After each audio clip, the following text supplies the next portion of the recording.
अच्छा, एक सवाल है। दुनिया की सबसे बड़ी मछली कौन सी है? ये एक ऐसा सवाल है ना जिसका जवाब ज्यादातर लोग गलत देते हैं। तो चलिए आज इसी आम गलतफहमी को दूर करते हैं। तो सवाल बहुत सीधा सा है। दुनिया की सबसे बड़ी मछली कौन सी है? जरा एक पल को सोचिए, दिमाग में सबसे पहला नाम कौन सा आता है?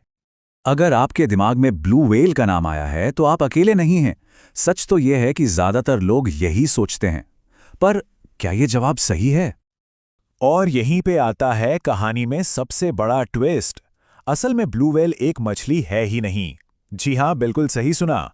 ये विज्ञान की सबसे आम गलतफहमियों में से एक है। तो भाई ऐसा क्यों है? मतलब क्यों ब्लू व्हेल मछली नहीं है? चलिए, 3 बहुत ही आसान सी वजह देखते हैं जो ब्लू व्हेल को मछलियों की दुनिया से एकदम अलग कर देती हैं। तो देखिए, सबसे पहला और सबसे बड़ा अंतर है इनके सांस लेने का तरीका। मछलियां अपने गलफड़ों यानी गिल्स से पानी में घुली हुई ऑक्सीजन लेती हैं, है ना? लेकिन ब्लू व्हेल को हमारी आपकी तरह ही फेफड़ों से सांस लेने के लिए पानी की सतह पर आना पड़ता है। अब आते हैं दूसरे बड़े फर्क पर, और वो है जन्म देने का तरीका। ज्यादातर मछलियां क्या करती हैं? वो अंडे देती हैं, पर ब्लू व्हेल वो सीधे अपने बच्चे को जन्म देती है, बिल्कुल इंसानों की तरह। और तीसरा, और शायद सबसे खास गुण जो इन्हें अलग करता है, ब्लू व्हेल अपने बच्चों को दूध पिलाती है।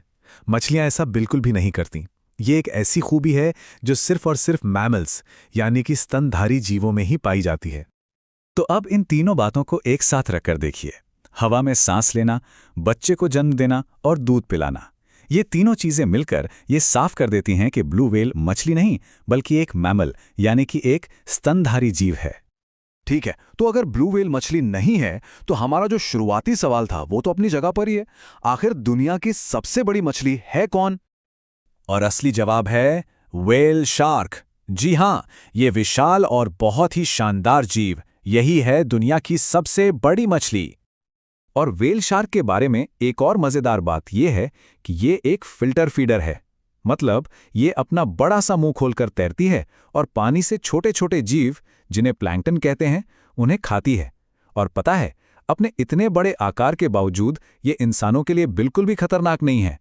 तो अगली बार जब कोई ये सवाल पूछे तो सही जवाब दिया जा सकता है। वैसे ये बात हमें सोचने पर मजबूर करती है ना?